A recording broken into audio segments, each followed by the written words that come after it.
the return of a Canadian institution. Maple Leaf Pro Wrestling is back. Tell a friend. Sold out crowd shaking. Thanks for pushing play on the podcast of positivity. The Maurologue is back, and if you know me, you know mental health isn't just a topic I talk about, it's something I live. I was diagnosed with bipolar disorder at 19, and the road since then has been a winding one.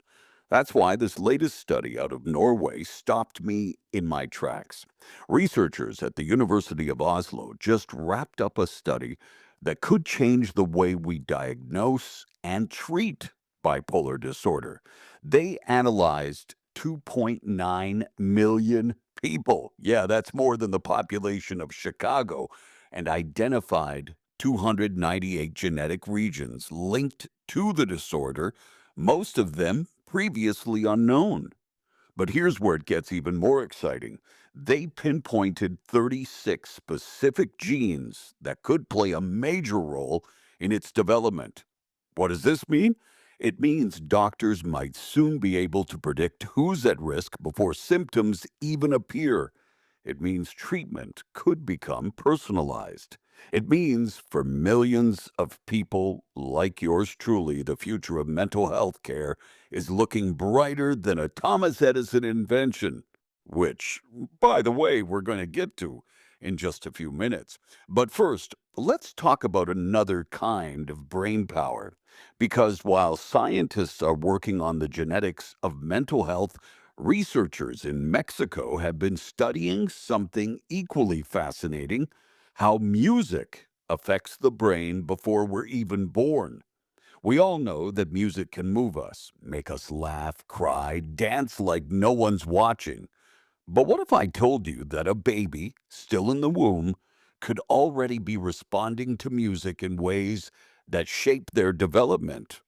A study in Mexico followed 36 pregnant women as they played classical pieces, The Swan by Camille Saint-Saëns and Arpa de Oro by Abundio Martinez, to their unborn babies. And the results? The babies had more stable and predictable heart rate patterns, meaning their nervous systems were reacting before they even took their first breath.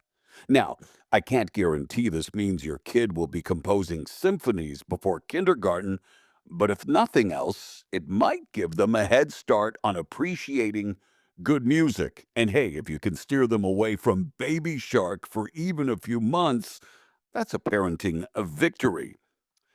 Well, in a time when negativity seems to dominate the headlines, here's a story that cuts through the noise like a perfectly placed left hook. Dr. J. Mack Slaughter, an ER doctor in Fort Worth, Texas, was out for breakfast with his family at Mimi's Cafe when something remarkable happened. When the bill arrived, 85 bucks, not cheap, the waitress informed him it had already been paid.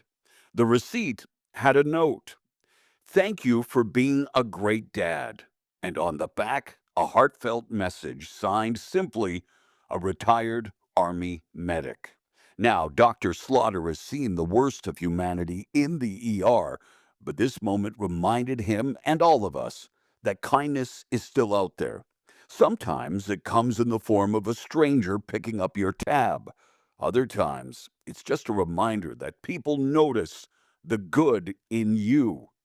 Well, a record-breaking TV audience noticed the good in the Philadelphia Eagles at Super Bowl 59. This year's big game drew 126 million viewers, making it the most watched Super Bowl in history. But let's talk about the real MVP of the night, the Super Bowl flu, because somehow, miraculously, 22.6 million people woke up the next morning with a serious case of "I'm too sick to work." HR departments across America saw it coming like a telegraphed blitz. And let's be honest, we all know the symptoms: hoarse voice from yelling at the TV, sluggish movements from consuming an entire buffet of wings, and a deep emotional fatigue from betting way too much on the coin toss. And while fans were recovering, one artist was thriving. Kendrick Lamar's halftime setlist saw a 175% spike on Spotify, with Not Like Us skyrocketing 430%. And hey, it was 35 years ago today. Another sporting moment sent shockwaves around the world when a 42 to 1 underdog hit Mike Tyson harder than K Dot's Drake diss track. February 11, 1990. Well, February 10 here in North America, Tokyo, Japan. Tyson, undefeated, unstoppable, unquestionably terrifying, steps into the ring against James Buster Douglas, a man Vegas gave no chance of winning. But Douglas had other plans. In the 10th round, he landed a perfect uppercut, followed by a brutal combination that sent the champ to the canvas for the first time in his career. The referee counted to 10. The world stood stunned. And in that moment, the impossible became history. You know, I was a nightclub DJ at the time, had an illegal satellite dish here in Canada, and was able to watch the fight live. Well, later that night, I kicked off my DJ set with DJ Jeff and the Fresh Prince's I Think I Can Beat Mike Tyson. Well, little did I know at the time that 34 years later, I would reference that tune when I announced Jake Paul versus Tyson on Netflix last November. All right, let's celebrate two people born on this day, one who made us laugh and one who made sure we could see in the dark. Happy birthday to one of our friends, Jennifer Aniston, who turns 56 today. Hey, born the same year as I was, proving that the Rachel may be a thing of the past, but her star power is forever. And inventor Thomas Edison was born on this day in 1847, the man who literally lit up the world. Although many sources state that eyeglasses were invented in 1317, the idea for glasses may have started as early as 1000 BC. Some sources also claim that Benjamin Franklin invented glasses, and while he did invent bifocals, this famous inventor cannot be credited with creating glasses in general.